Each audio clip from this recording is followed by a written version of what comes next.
आने वाले 1 साल के अंदर सिटी कराची में कौन सी ऐसी सोसाइटी है जिसकी प्राइसेस जो है वो पीक के ऊपर होंगी। तो आज हम इसके ऊपर डिस्कशन करेंगे। जो मलिर एक्सप्रेस है या जो M9 मोटरवे है उसके गिरदोनवा की जो हाउसिंग सोसाइटीज़ हैं उनकी प्राइसेस, उनका आप कह लें कि पॉपुलेशन आने वाले 1 से 1.5 साल के अंदर बढ़ने वाली है।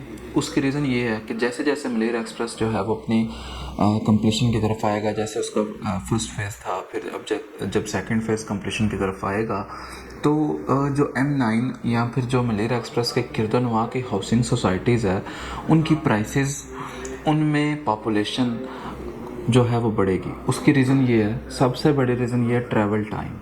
ट्रैफिक डिस्ट्रीब्यूट हो जाएगी और जो टाइम हमें जो हाउसिंग सोसाइटीज़ हैं, जो मेजर हाउसिंग सोसाइटीज़ हैं, जो बड़े नाम हैं, उन तक जो रसाई है पॉपुलेशन की, वो फॉर एग्ज़ाम्पल अगर 50 मिनट से 1 घंटा लगता है तो वो टाइम आपका 20 से 25 मिनट्स पे चला जाएगा।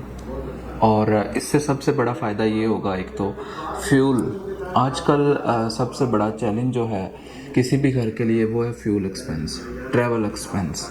तो एक तो आपका ट्रैवल टाइम कम हो रहा है, दूसरा आपका फ्यूल कटिंग हो रही है, तीसरा ये है कि जी इन्वेस्टर। अब इन्वेस्टर जो है वो 2 किस्म के इन्वेस्टर हैं, लॉन्ग टर्म अप्रोच और शॉर्ट टर्म अप्रोच। इस टाइम के ऊपर जो हमारी इकोनॉमिक सिचुएशन है या ऑल ओवर द वर्ल्ड जो इकोनॉमिक क्राइसिस चल रहे हैं, तो उसको देखते हुए ये प्रिडिक्ट किया जा सकता है कि इस टाइम मार्केट के अंदर लॉन्ग टर्म अप्रोच वाला जो इन्वेस्टर है वो इस टाइम हमें देखने को मिलता है। तो उसकी जो अप्रोच है उसमें सबसे जो बड़े नाम हैं, बैरियरटाउन कराची, DHA सिटी, ये बड़े नाम जो हैं इस टाइम लोगों के जो है माइंड में हैं इन्वेस्टमेंट के लिए, जो लॉन्ग टर्म अप्रोच वाला इन्वेस्टर है।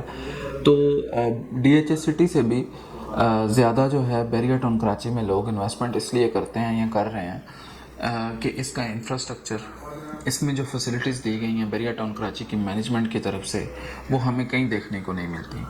और 10 साल के टाइम के अंदर किसी भी सोसाइटी में इतनी बिल्डिंग्स का बिल्डअप हो जाना, इतनी पॉपुलेशन का मूव हो जाना जो है ये एक मेरिकल है, जस्ट लाइक अ मेरिकल।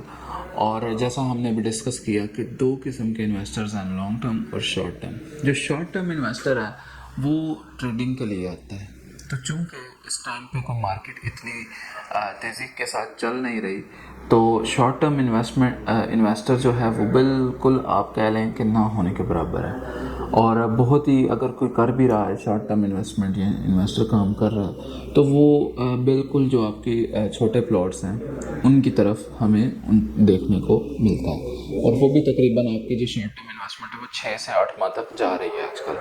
और जो लॉन्ग टर्म इन्वेस्टर है उसके लिए हम ये रिकमेंड करते हैं कि ज़ाहिर इन्वेस्टमेंट तो बजट के ऊपर डिपेंड करती है, लेकिन इस टाइम के ऊपर जो रेडी प्रॉपर्टीज़ हैं उस पर आप आएँ।